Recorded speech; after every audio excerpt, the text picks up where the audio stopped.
자, 한국 총선이 끝났습니다. 오늘은 그 총선 결과와 그 의미, 그리고 미국과 해외 언론들은 어떻게 보도를 하고 있는지 그 보도 내용도 좀 취합해서 좀 전해드리려고 합니다.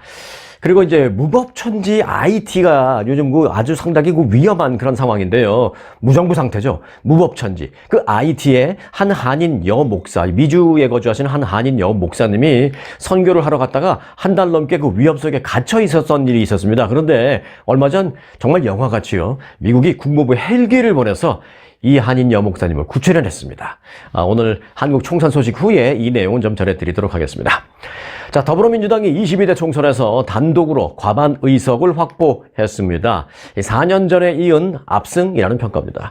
민주당은 비례대표 당선자를 포함하지 않고 지역구의 선거를 통해서 선출된 지역구의 당선자만으로도 161석을 차지했습니다. 그러니까 민주당 스스로만으로도 뭐 비례대표가 더해지면 이게 뭐 한 180석 되겠죠. 그런데 비례대표를 아니더라도 한국의 국회의원들은 모두 300명이니까 150명이 넘으면 과반이 되는 거잖아요. 민주당은 지역구 당선자만으로도 161석이니까 과반을 스스로도 차지한 겁니다. 여기다 비례대표 합치면 한 180, 그리고 다른 뜻을 같이 하는 다른 진보적인 야당을 합치면 그 수는 200을 육박할 정도로 갈 수도 있다라는 내용입니다. 자, 집권 여당인 국민의힘은요, 이제 총선은 3연패를 당한 셈이 되었습니다. 민주당은 서울 강남권과 경기의 동부를 일부를 제외한, 그러니까 서울 강남 서초, 그 다음에 강남구 여기만 빼고 민주당은 서울 싹쓸이, 그리고 경기도 지역도 동부권 몇 개만을 빼고는 싹쓸이, 이렇게 사실상 수도권 대부분의 지역을 민주당이 싹쓸이 했습니다. 총선의 승패를 좌우하는 이 수도권에서, 자, 민주당은 볼까요? 서울에서만, 서울이 48개 선거구 지역구인데 여기서 37개 이겼고요. 경기도 60곳 중에서 53 승리를 했습니다. 인천은 14개에서 12곳을 확보하는 등 사실상 뭐 서울과 수도권에서 민주당이 뭐 압승했다라고 표현이 가능하죠. 수도권, 그러니까 서울과 경기, 인천을 다 합치면 이제 수도권인데, 이 수도권 전체가 이제 122개 선거구인데요. 여기서 민주당이 이긴 것을 보니까 무려 112석을 이겼습니다. 소위 싹쓸이 했습니다. 122개 가운데 102개 자리를 싹쓸이 한 겁니다. 특히 이제 민주당은 수도권의 최대 승부처로 꼽힌 서울의 그 한강을 지역으로 주변으로 해서 이제 한강 벨트라는 그런 표현을 요즘 하는데, 중성동 갑, 그 다음에 중성동 을, 그 다음에 영등포 갑, 영등포 을, 그리고 광진 갑, 을, 그리고 이제 강동 갑을, 요즘은 이제 뭐 갑을 뭐 이런 식으로 하잖아요. 강동구도 예를 들어서 너무 크니까 반으로 짜개서 강동갑, 강동을 뭐 이렇게 하죠. 마포도 마찬가지입니다. 이제 뭐 마포을, 이것도 아주 격전지였어요. 그리고 동작도 갑이 있고 을이 있는데, 을은 국민의힘의 나경원 후보가 이겼습니다. 그런데 이제 동작 갑은 또 격전지였는데 여기도 민주당이 가져오는 등 상당히 그 초접전 그 예상을 했던 소위 말하는 격전지, 이 격전지를 거의 대부분 민주당이 가져갔다, 이렇게 보시면 되겠습니다. 자, 여기다가 민주당의 이제 텃밭은 호남이잖아요. 호남 지역에서는 광주가 8개 의석, 전라남도가 10개 의석, 전라북도가 10개 의석인데 여기 싹쓸이 또 민주당이 했고요. 또 제주는 그 국회의원이 3명 있습니다. 3개 지역 선거구가 있는데 제주 3개 자리 모두 역시 민주당이 싹쓸이 했습니다. 자, 그리고 이제 중원권이라고 불리우는 곳이 이제 충청권이잖아요. 이제 충청권은 항상 보면 우리가 역사적으로 본다면 영남권은 보수정부, 호남권은 진보정부, 그래서 이제 늘 어느 정도 그쪽으로 밀어주는 건 우리가 다 알고 있는데, 그래서 이제 충청권이 어느 쪽의 편을 좀 더 들어주느냐에 따라서 한국의 예를 들어서 뭐 대통령 선거 같은 경우에는 이제 좌지우지 되는 그런 상황이 이제 충청권인데, 그래서 이제 한국의 입장으로 봤을 때는 충청권이 스윙 스테이트 같은, 미국의 뭐 위스콘신주, 뭐 미주리주 이런 것처럼 스윙 스테이트가 바로 한국에서는 이제 충청남도, 충청북도인데요. 뭐 경합주라는 뜻보다는 캐스팅 보트 역할을 하는 그런 스윙주인데, 이 충청권의 표심이 어디로 가느냐, 이게 중요합니다. 그래서 충청권을 좀 볼까요? 이번에 28명의 국회의원이 이쪽에는 있습니다. 28개 자리 가운데 21개 자리를 민주당이 가져갔습니다. 대전에서 7개, 세종에서 1자리, 충청남도에서 8자리, 충청북도에서 5개 자리를 민주당이 다 가져갔습니다. 뭐 여기 충청권도 결국은 거의 대부분 민주당한테 표를 몰아줬다. 민주당이 싹쓸이 했다. 뭐 싹쓸이 100%는 아니지만 압승했다. 뭐 이렇게 가능하겠습니다. 자, 그러면 이제 중요한 게 이제 영남권인데요. 영남권과는 그 북쪽에 있는 강원권과 조금 좀 그 결을 같이 합니다, 요즘에는. 자, 그래서 영남과 강원권을 제외한 모든 시도에서 보인 그 압도적인 우위였다. 민주당이 그렇게 볼 수 있겠습니다. 그래서 이제 민주당이 지역구 의석만으로 단독 과반이 넘는 161석을 확보했다라고 이제 말할 수 있는 거고요. 자, 국민의힘을 좀 볼까요? 국민의힘의 수도권 의석은 19개 자리에 이기는데 그쳤습니다. 서울의 경우에 전통적인 강세 지역인 강남 3구를 그냥 수성했다, 지켰다. 이 정도 수준에 머물렀습니다. 자, 이 같은 성적표가 갖는 의미는 뭘까요? 잠시 좀 생각을 해볼까요? 자, 여당의 참패, 그리고 야당의 압승, 이런 결과는 자, 임기 3년여를 남긴 윤석열 정부에 대한 심판론이 강하게 작용을 한 결과다. 결국은 그렇게밖에 해석할 수가 없습니다. 이에 따라서 이제 윤 대통령의 국정 운영 동력에 타격이 불가피해졌다라고 볼 수 있고요. 또 앞으로 향후 이제 국정 운영 어떤 기조에도 대대적인 변화 요구를 많이 받게 될 것이다. 그런 거죠. 자, 민주당은 공천 과정과 또 후보들의 자질을 둘러싼 각종 논란 속에서도 선거를 승리로 이끌었다라는 그런 평가를 받고 있는데 결국은 이제 이재명 대표한테 뭐 이제 스팟라이트가 갈 수가 있겠죠. 이재명 대표가 그래서 이제 앞으로 당 장악력이 좀 더 세질 수 있다라는 그런 분석. 또 정부 여당을 상대로 한 국정조사라든지 뭐 특검이라든지 이런 걸 추진하는 데 있어서 이재명 대표나 민주당에게 큰 힘이 좀 가해질 것 같다. 큰 힘이 생길 것 같다. 뭐 그렇게 분석을 할 수도 있겠습니다. 자, 그리고 우리가 이제 또 빠뜨릴 수 없는 것이 바로 조국혁신당인데요. 선거 있기 불과 뭐 한 달 전에 이 당이 만들어졌잖아요. 뭐 조국이라는 인물에 대해서는 뭐 우리가 뭐 좋게 생각하시는 분이든 안 좋게 생각하시는 분이든 잘 알고 있는 인물이긴 한데 조국혁신당은 한 달 됐어요, 생긴 지. 자, 조국혁신당이 민주연합 일부 세력 및 군소 야당 등과 손을 잡고 20석을 확보할 가능성은 높습니다. 지금 조국혁신당은 생긴 지 한 달 만에 이번 총선을 치렀는데 최소 12석을 확보했습니다. 이 당 차원에서. 그래서 제3당이 됐습니다. 민주당, 다음에 이제 국민의힘, 그 다음에 조국혁신당이 3당, 세 번째 당으로 자리를 잡은 겁니다. 그래서 이제 12석은 개런티를 지금 확보를 했는데, 뭐 하루 이틀 더 지나면 조금 더 한두 석 추가할 수 있을지를 알 수 있겠습니다만은, 나머지 다른 당과 좀 힘을 합쳐서 20석을 확보할 수 있게 될 수도 있다라는 얘기입니다. 그래서 제3의 교섭단체를 구성할 수도 있다라는 것인데, 이럴 경우에 국민의힘이 받는 압박은 한층 거세질 가능성이 있습니다.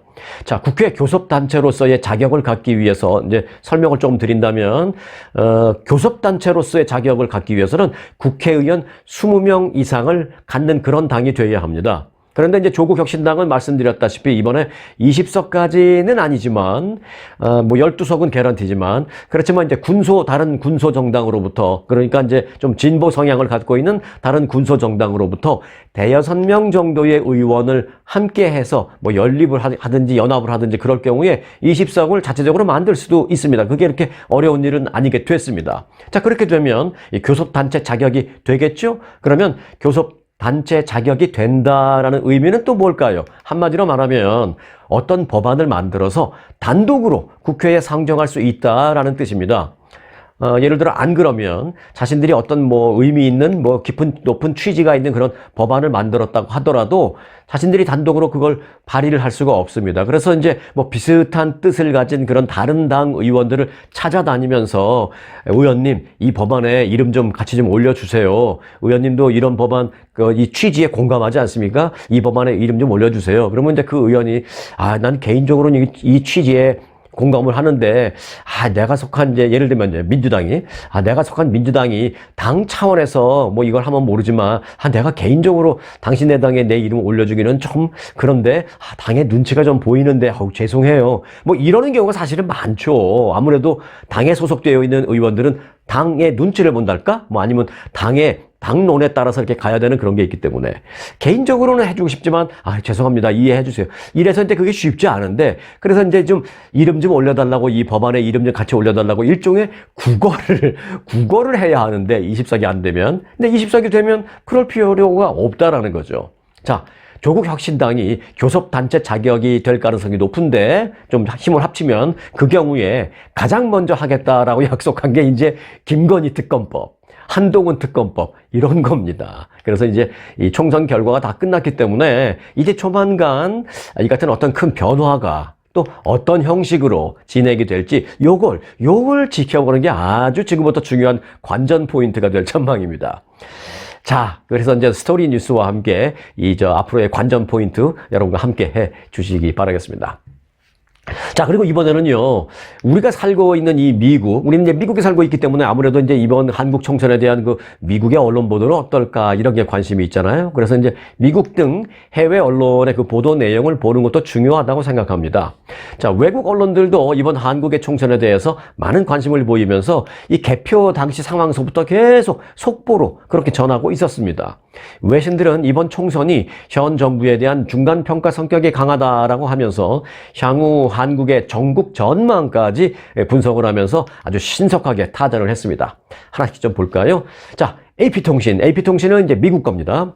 AP통신은 야당의 승리로 결과가 나오자 검찰총장 출신 윤석열 대통령에 대한 중간 신임 투표인 이번 선거 결과가 윤 대통령의 남은 임기 3년을 레임덕으로 만들 것이다. 이렇게 전망했습니다. 좀 세죠? 네. 미국에서는 누구 눈치 볼 거 없으니까, 소신 있게 그렇게 쓸 수 있다고 생각합니다. 자, 멀리, 한국에 관련된 내용이니까 눈치 볼 게 뭐 있겠어요. 미국의 AP통신이. 그래서 윤 대통령이 레임덕을 가질 확률이 높다 이런 식으로 AP통신을 보도했습니다. 자, 그러면 다른 나라도 좀 볼까요? 영국을 가볼까요? 영국의 BBC 방송 역시 이번 선거 이후에 윤석열 대통령은 외교정책 성과 외에, 그러니까 외교정책은 나름대로 여기저기 순방을 많이 다녔는데 가셔서 무엇을 하셨든 간에 여하튼 외국 정상들을 많이 만나면 좋죠. 아무래도 안 만나고 하는 것보다는 만나서 얘기하면 성과를 더 낼 수 있죠. 그래서 이제 그런 순방을 많이 했기 때문에 외교적인 정책과 관련된 부분과는 그걸 제외하면 국내 정책에 관련돼서는 어쩌면 성과가 거의 없이 퇴임할 수도 있다. 이렇게 보도했습니다. 그러니까 이 얘기는 윤석열 대통령을 능력이 없다 이런 얘기를 하려는 것이 아니라 이제 앞으로 야당의 압박이 거세기 때문에 무엇을 하려고 하더라도 계속 발목을 잡힐 가능성이 높다. 그래서 어쩌면 더 이상 무슨 성과를 내기 어려울 것이다. 이런 얘기입니다. 결국은 레임덕과 결을 같이 하는 그런 부분입니다. 이게 이제 영국의 BBC 방송의 보도 내용이었고요. 다시 미국으로 오면 뉴욕타임스는 이번 선거는 윤 대통령에게 큰 시험대였다라면서 지난 2년간 윤 대통령은 미국 그리고 일본과 더 깊은 유대 관계를 구축하면서 외교 정책에서는 나름 성과를 냈지만 그의 어떤 기업 친화적인 문제라든지 이런 부분, 그래서 국내적인 면에서는 물가를 제대로 잡지 못한다든지 또는 물가를 제대로 알지 못하고 헛소리를 한다든지 이런 나름대로 실책도 많았고 또 야당의 견제가 앞으로는 더 커질 것이기 때문에 이로 인해서 앞으로는 국내 문제와 관련해서는 교착 상태에 빠질 것 같다. 뉴욕타임즈는 앞으로 윤 대통령이 국내 문제와 관련해서는 교착 상태에 빠질 것 같다. 이렇게 평가했습니다. 그리고 뉴욕타임즈는 이어서 이번 총선 출구조사 때부터 계속 내용을 속보를 했는데 그러면서 이제 윤 대통령은 남은 임기 동안에 레임덕이 될 위험에 직면하고 있다라고 역시 뉴욕타임즈도 레임덕이라는 단어를 썼습니다. 자, 뉴욕타임즈는 다만 국내 정책 외에 외교 정책은 대통령의 손에 의해서 이제 집중되는 정책인 만큼 북한을 막기 위해서 미국과 일본과 어떤 협력을 확대한다든지 이런 부분에 대해서는 큰 영향을 미칠 가능성은 작다라고 예상했습니다. 그리고 야당도 아무리 거대 야당이라 하더라도 북한을 막기 위해서 미국과 힘을 합친다는데 일본과 그런 면에서 힘을 합친다는데 야당이 그런 거를 발목을 잡을 일은 없으니까 그런 면에 대해서는 큰 변화가 없겠지만 문제는 국내 정치 그리고 국내 정책 이런 부분에 대해서는 상당히 어려움을 겪을 것이다 라는 게 이제 뉴욕타임즈 보도입니다. 그리고 뉴욕타임즈는 추가로 의사수를 대폭 늘리려는 윤 대통령의 노력과 함께 어떤 기업체에 대한 법인세를 내려준다는 문제라든지 또는 좀 기업 친화적인 문제 등이라든지 이런 부분과 관련해서는 역시 좀 위태로운 상황을 맞게 될 가능성이 있다. 제대로 추진 못할 것 같다. 그렇게 이제 관측을 했습니다. 자, 역시 이제 뉴욕에 있는 블룸버그 통신 볼까요? 블룸버그 통신은 윤 대통령이 남은 3년 임기 동안 약한 입지에 있게 될 것이고 정치적 교착 상태에 직면할 것이다라고 분석했습니다. 약한 입지, 뭐 이렇게 애둘러 표현을 했습니다만은 앞서 그 다른 언론들이 표현한 또 영국의 BBC가 표현한 그 레임덕이라는 논조를 보수 언론이라고 하는 블룸버그 통신도 사실상 결을 같이 해서 보도를 한 것을 우리가 볼 수가 있습니다. 자, 유럽을 한번 더 가볼까요? 프랑스의 AFP 통신은요, 야당의 압승으로 한국의 총선이 끝났다라면서 이는 윤 대통령에게는 큰 타격이다 라고 아주 짧게 직설적으로 임팩트 있게 그렇게 보도했습니다. 자, 그리고 영국의 로이터 통신은요, 야당의 압승은 미국, 일본과 안보 협력을 강화하는 등 윤 대통령의 정책 노력을 막을 수도 있다라고 전망했습니다. 조금 다르죠? 아무리 외교 정책이라 하더라도 미국과 일본과 지나치게 친해지려고 하는 그런 것에 대해서 야당이 좀 자제를 시킬 수도 있다라는 것이죠. 왜? 자꾸 그러면 중국의 견제를 심하게 받으면 이 경제적인 면에서 또 한국은 중국을 신경 쓰지 않을 수 없으니까. 그래서 야당이 미국, 일본과 어떻게 취지를 같이 하고 뜻을 같이 하는 건 좋지만 중국을 너무 홀대하거나 이런 것은 안 된다라면서 조금 발목을 잡을 수도 있다라는 것입니다. 자, 윤 대통령의 그 각종 노력이 야당의 무리한 견제와 압력에 의해서 차질을 빚을 것이다라는 어찌 보면 그 여당의 입장에서 보면은 여당의 입장을 좀 대변해주는 그런 논조로 이 블룸버그 통신은 AFP 통신은 보도하기도 했습니다. 자, 한편 세계의 그 유명한 통신사, 제가 이제 무슨 통신 했습니다만은 이 통신사라는 것은 간단하게 설명드리면 이렇습니다. 요즘은 사실은 큰 그 차별점, 구별이 되는 그 의미가 없어요. 그런데 이제 인터넷이 요즘처럼 이렇게 발달하지 않았을 때, 또 유튜브가 요즘처럼 이렇게 발달하지 않았을 때는, 예를 들면 미국의 ABC TV 방송이나 Fox TV 이런 데가 자체 기자들도 있지만, 자체 기자들이 손이 닿지 않는 그런 곳에서는 유명한 통신사에서 파견한 기자들이 송고해오는 그 내용을 받아서 이 보도를 하는 경우가 많이 있었습니다. 그래서 이제 조금 옛날로 기준으로 본다면 자체 언론사를 갖고 있지는 않지만 자체 신문사나 자체적인 TV 방송사를 갖고 있지는 않지만 그들에게 기사를 송고해주는 전문 회사, 이걸 이제 통신사라고 했는데요. 세계의 유명한 통신사가 이제 3개 있습니다. 3군데. 그 중에 하나가 뉴욕에 본사를 두고 있는 미국의 AP통신, 그리고 또 하나는 프랑스의 AFP 통신, 그리고 또 하나는 이제 로이터 통신인데요. 이 로이터 통신은 1851년 독일계 영국인이 런던에 설립한 영국의 통신사입니다. 한 2,500명 정도의 기자와 특파원이 근무하는 세계 탑3 통신사 가운데 하나죠. 자, 그리고 이제 미국의 AP 통신은요, 이 로이터 통신보다도 오히려 5년 더 빠른 1846년에 설립됐습니다. 참 이 보면은 다들 유서 깊은 전통 있는 그런 통신사들이죠. 자, 이번 한국의 총선은 여러 가지 면에서 아주 중요합니다. 민생 경제 면에서도 그렇고요. 과연 김건희 특검법, 한동훈 특검법 이것들이 발의가 될지 하는 그런 문제도 그렇고요. 그리고 이제 앞으로 임기가 3년이나 남은 그 윤 대통령에 대한 레임덕이 실제로 생기게 될지 하는 문제도 그렇고, 또 좀 더 나간다면 한미, 한일, 또 한중 관계 문제도 그렇습니다. 미국에서 객관적으로 바라본 한국 정치 소식은 저희 스토리 뉴스와 함께 하시기 바라겠습니다. 앞에 제가 이제 통신사에 대해서 간단하게 설명한 이유는 그들 통신사는 사실은 보수냐, 진보냐, 약간의 색깔은 다들 갖고 있기는 하지만 그래도 세계적으로 봤을 때 그 어떤 그 압력이라든지 이런 것에 절대 굴복하지 않는 나름대로 객관성을 유지하려고 애쓰는 그런 최대의 통신사이기 때문에 그런 AFP, 로이터 통신 이런 것을 제가 취합을 해서 가능한 한 객관적으로 객관성을 잃지 않고 그들 통신사들을 다 점검해서 취합을 해서 여러분들에게 계속 전해드리겠다. 미국에서 바라본 한국 정치도 중요합니다. 그런 면에서 이제 통신사 설명을 조금 드렸다라는 말씀을 드리겠습니다. 자, 이어서 이제 중요한 미국 뉴스, 오늘 시간이 많이 갔기 때문에 도움이 될 만한 것을 몇 가지만 좀 짧게 간추려 드리도록 하겠습니다. 자, IT로 선교를 갔던 미주 한인 여 목사님이요. 현지에서 깽단 폭동으로 발이 묶여서 아주 현지에서 갇히다시피 지내다가 한 달 만에 구사일생으로 탈출했습니다. 세션 월드 시니어 선교회장인 이영숙 목사님은 지난 2월 3박 4일간의 일정으로 IT에 있는 사랑의 교회라는 곳에 말씀 훈련 세미나를 위해서 IT로 선교를 떠났습니다.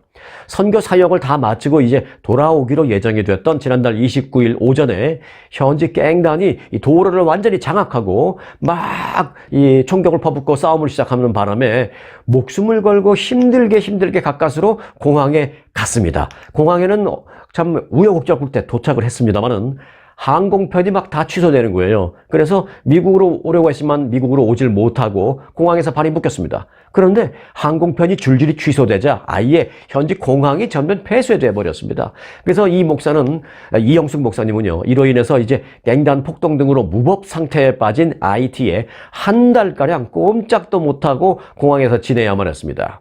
이영숙 목사님은 한 달 가까이 지난 3월 22일 미국 국방부에서 이제 보다 못해서 미국 국방부에서 이 상황을 계속 보잖아요. 그래서 미국 국방부에서 안 되겠다. 이대로 가다간 우리 국적자, 우리 시민권자가 더 위험에 처해질지 모르겠다라고 결론을 딱 내리고 미국 국방부에서 헬리콥터로 보냈습니다. 미국 국방부에서 파견한 헬기를 타고 이영숙 목사님은 극적으로 현지를 탈출해서 바로 다음날 메릴랜드에 무사히 도착했습니다. 그분이 계신 곳이 이제 거기거든요. 메릴랜드.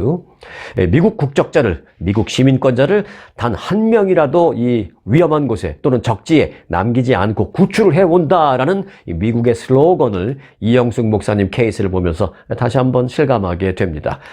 미국 국방부 헬기를 타고 당당하게 현지를 위험한 곳을 빠져나와서 미국에 안전하게 귀환을 한 이영숙 목사님이 참 얼마나 미국 국적자라는 것에 대해서 자부심을 느낄까 이런 생각도 한번 해보게 됩니다.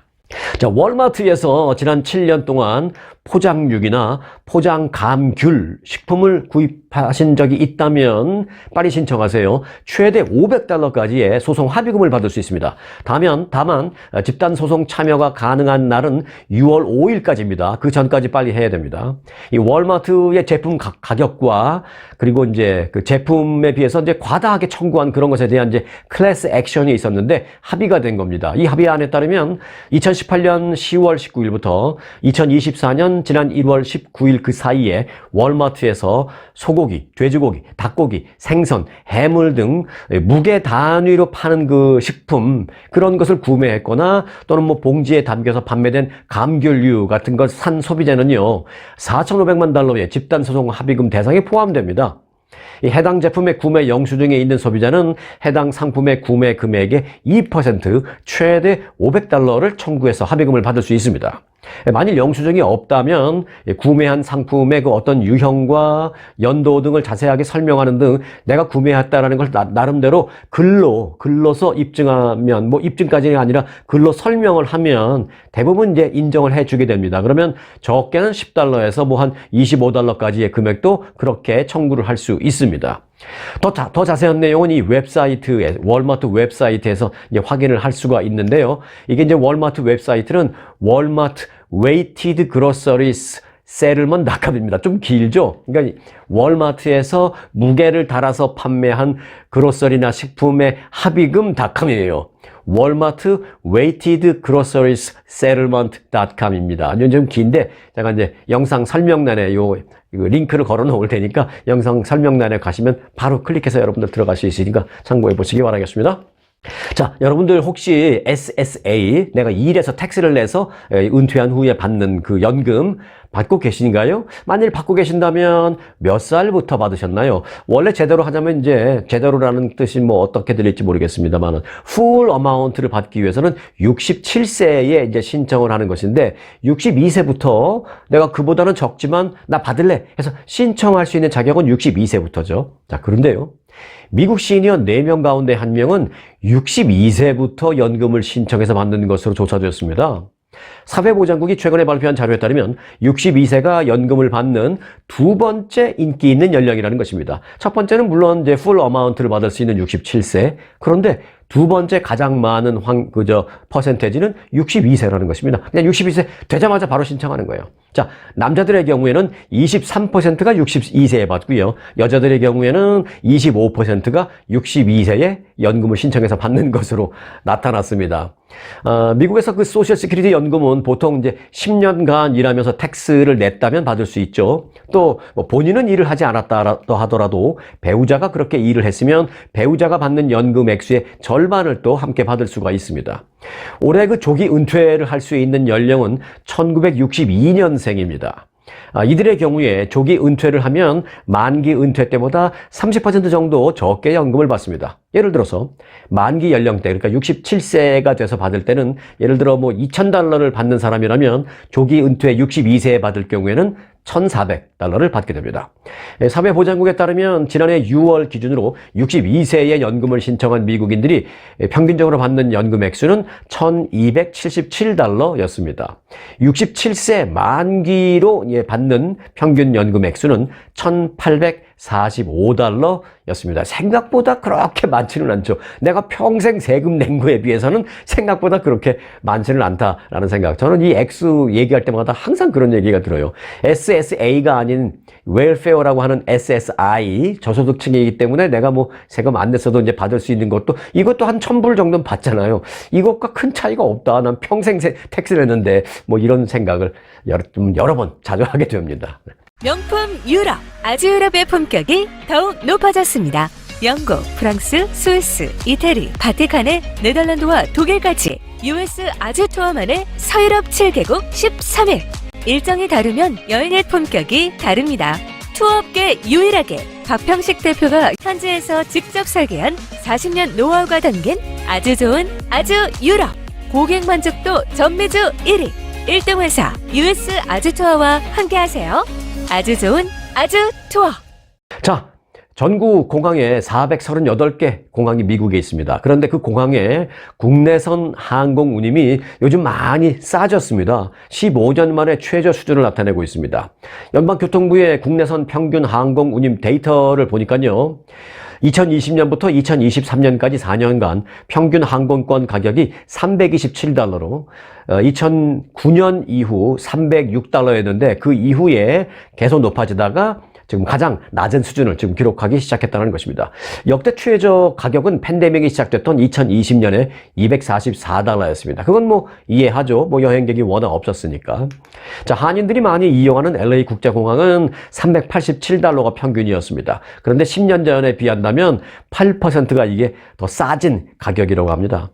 팬데믹 이후 4년간 인플레이션 조정 항공권 가격은 전국 평균 $351로 지난 1993년 집계를 시작한 이래 가장 저렴한 수준으로 나타났다라는 것입니다. 한마디로 말해서 요즘 국내선 항공권은 뭐 조금 서서히 성수기 시즌에 접어들고 있기는 하지만 그래도 상당히 오히려 10년 전에 비해서 훨씬 더 저렴한 그런 좋은 가격의 수준이다. 뭐 이렇게 한마디로 정리해서 말씀드릴 수가 있겠습니다.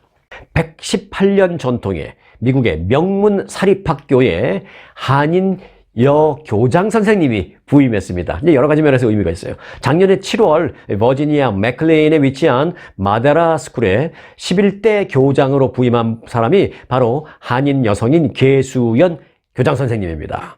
그는 학교 역사상 첫 한인 교장이자 첫 아시안계 교장으로 기록됐습니다. 버지니아주 알링턴에서 태어나서 메릴랜드주 몽고메리 카운티에서 성장한 한인 2세인 이 계수연 교장 선생님은요, 매사추세츠 스미스 칼리지에서 역사학을 전공했습니다. 아주 유명한 칼리지죠. 그리고 이제 늘 교사가 꿈이었다고 합니다. 어렸을 때부터. 그래서 하버드 대학원에서 교육학 학사를 받았고 석사를 받았고 그리고 존스 홉킨스에서 교육행정학을 또 전공했습니다. 그리고 이제 뉴욕이나 이곳 캘리포니아 등지에서 역사 교사로 활동한 바도 있었습니다. 버지니아주 맥클린 그 숲속에 있는 아름다운 호숫가 옆에 자리를 잡은 이 마데라라는 사립고등학교는요, 지난해 버지니아 최고의 기숙학교로 선정된 바 있습니다. 그리고 전국 사립학교 순위 탑 50에 언제나 들어가고 또 여학교만 따로 떼어서 보면 여자 사립고등학교만 따로 떼보면 항상 미국 내 탑 10으로 들어가는 아주 우수한 교육 환경을 자랑하고 있는 명문 고등학교입니다. 여기에 우리 배수연 교장 선생님이 부임한 거예요. 9학년부터 12학년까지 340명의 학생 가운데 50% 이상이 기숙사 생활을 하고 있고요. 세계 37개국에서 온 학생들, 미 전국에서 19개 주에서 온 그 열정적인 여학생들이 공부를 하고 있는 그런 명문 여자 사립고등학교로 유명한 곳입니다. 축하드리겠습니다. 그리고 자랑스럽습니다. 라는 말씀드립니다. 자, 끝소식인데요. 지금 미국에는 그 일본의 기시다 총리가 국빈 방문 중에 있습니다. 이 바이든 대통령 부부는 미국을 국빈 방문한 기시다 후미오 일본 총리 부부를 극진히 대접했습니다. 이 바이든 대통령과 질 바이든 여사는 백악관 문 앞까지 나와서 기시다 총리와 부인 유코 여사를 대환영했습니다. 이 바이든 대통령은 차에서 내린 기시다 총리에게 다가가면서 웰컴을 여러 번 반복했습니다. 바이든 대통령 부부와 이제 기시다 총리 부부는 저녁에는 워싱턴 DC에 있는 한 고급 해산물 식당에서 저녁 만찬을 함께 했는데요. 이 바이든 대통령 부부는 펜실베니아 주에서 회사를 운영하고 있는 한 일본계 미국인이 만든 다리 3개짜리 멋진 고급 수제 탁자를 선물을 했습니다. 기시다 후미오 총리에게. 이 탁자는요, 일본계 미국인이 만들었는데 미국 토종 수목인 검은 호두나무로 만드는 것입니다. 공식 방문을 기념하는 명패가 거기 딱 새겨져 있습니다. 기시다 총리는 바이든 대통령에게 선물을 뭐 했느냐? 일본 전통 칠기인 와즈마누리라고 불리우는 커피 컵과 볼펜을 선물했습니다. 기시다 총리가 선물한 그 일본 전통 칠기 와즈마누리는 젊은 한 장인이 100여 차례 이상의 많은 공정 100차례 이상의 공정을 거쳐서 제작한 그런 물건이고요. 이 컵에는 바이든 대통령 부부의 이름이 딱 멋지게 새겨져 있다고 합니다. 기시다 총리는 또 오키나와산 커피콩과 함께 흥미로운 선물도 하나 했는데 뭐냐면 바이든 대통령 손자를 위해서 게임 슈퍼마리오에 관련된 기념품을 또 건넸다라고 합니다. 만찬장의 인테리어는 일본을 상징하는 벚꽃과 비단 잉어 그리고 부채 등으로 일본풍으로 꾸며졌습니다. 그리고 저녁 만찬의 메뉴는요, 이 캘리포니아 롤에서 영감을 얻은 연어 음식, 그리고 리바이 스테이크, 또 체리 아이스크림을 얹은 피스타치오 케이크 등이 나왔다고 합니다. 이 바이든 여사와 기시다 총리가 좋아하는 미국 가수인 폴 사이먼이 부르는 그 노래도 있었는데 폴 사이먼이 직접 이 만찬장에 와서 노래도 불러주었다라고 합니다. 아주 명장면이 됐을 거예요. 그런데 이제 바이든 대통령은 이 기시다 총리가 폴 사이먼뿐만이 아니라 빌리 조엘 등 미국의 팝 음악을 좋아한다라는 것을 착안해서, 그리고 이제 빌리 조엘을 또 그렇게 좋아한대요, 기시다 총리가. 그래서 미국 사람이죠, 유명 가수 빌리 조엘이 직접 사인을 한 빈티지 LP판을 기시다 총리에게 선물했습니다. LP판. 이건 이제 요즘 같으면 LP판을 아무리 비싼 선물을 받아서 이 플레이어가 없으면 할 수 없는데 기시다 총리 그런 정도 있겠죠. 여하튼 빌리 조엘이 직접 사인한 LP판을 선물하기도 했습니다. 바이든 대통령과 기시다 총리가 함께 즐긴 그 빌리 조엘의 음악을 그러면 오늘 저도 즐겨보고 싶다 라는 생각을 합니다. 저도 개인적으로 빌리 조엘이라는 가수 또 좋아하기 때문이기도 하고요. 여러분들도 오늘 이 영상 끝나고 나면 이 빌리 조엘의 음악 하나쯤 유튜브에 찾아서 오랜만에 좀 인조이 해보시는 건 어떨까 하는 생각입니다. 인조이 해보시기 바라겠습니다. 제가 개인적으로 좋아하는 그 빌리 조엘의 음악은 여러 개가 있습니다만은 이 Honesty라는 노래 전 개인적으로 참 좋아합니다. 이 영상 끝나시면 여러분들도 빌리 조엘의 음악 Honesty 유튜브에서 함께 찾아서 즐겨보셨으면 하는 생각입니다. 자, 오늘 영상은 여기까지입니다. 언제나 스토리가 있는 뉴스 송혜구의 스토리 뉴스 마칩니다.